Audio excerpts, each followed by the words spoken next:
All right, let's dive into some rapid-fire revision for your GCSE Chemistry exam. Today we are nailing a topic that always seems to pop up, transition metals.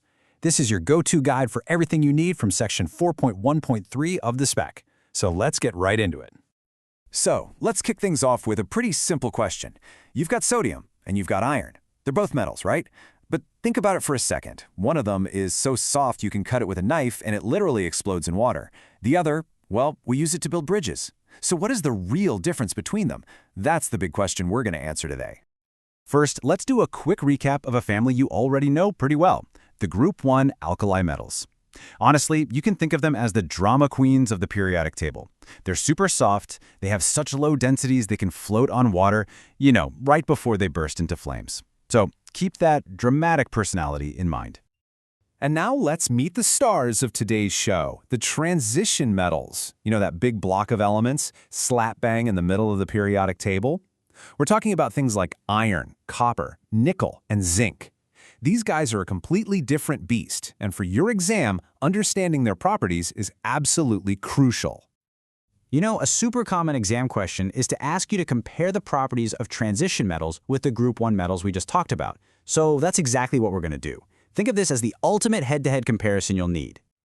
Okay, this table right here breaks down all the key differences you have to know. Let's run through it. First up, melting points. Group 1 metals have really low ones. Sodium can literally melt in hot oil. But transition metals, theirs are incredibly high.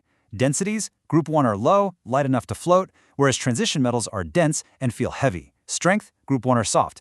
Transition metals are strong and hard. And the big one, reactivity. Group 1 metals are ridiculously reactive, while transition metals, not so much. And just to put that high melting point thing into perspective, check out this number.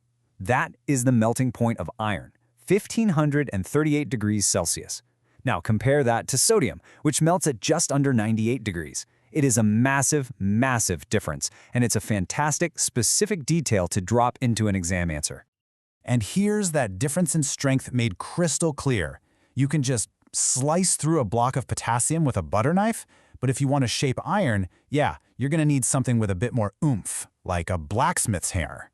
This incredible toughness is exactly why we use them for things like pipes, wiring, and buildings. They are truly built to last. But really, if you're going to remember just one key comparison, make it this one: the huge difference in reactivity. A Group 1 metal like potassium reacts explosively, instantly, on contact with water. A transition metal like iron? Well, it also reacts with water and oxygen, but it does it incredibly slowly, over many years, in that process we call rusting. The difference in speed is just enormous. Okay, so we've seen how they stack up against Group 1, but now let's get into the really special properties of transition metals. There are 3 unique characteristics that you absolutely need to have locked in your brain for the exam.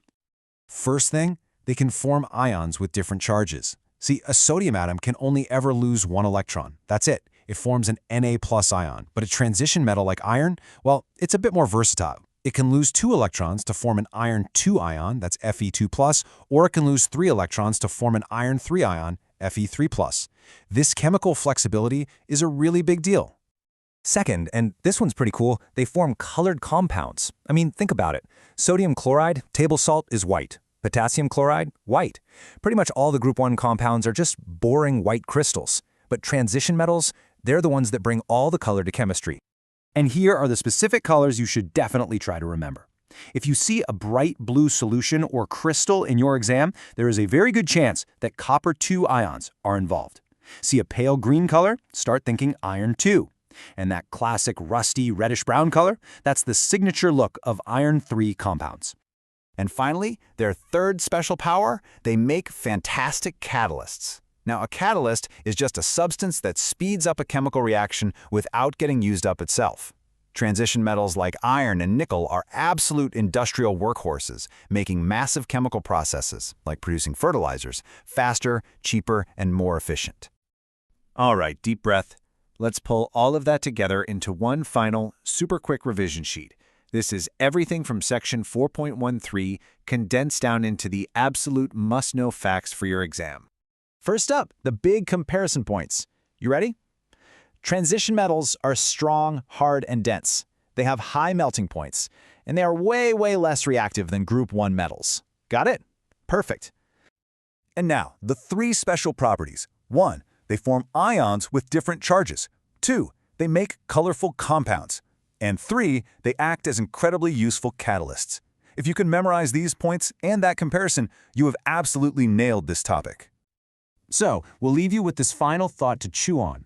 We've established that transition metals are amazing catalysts. But where else is this property vital? What everyday processes, maybe even one happening inside your car's exhaust right now, rely on a catalyst to work? It's a great question to think about. Good luck with the revision.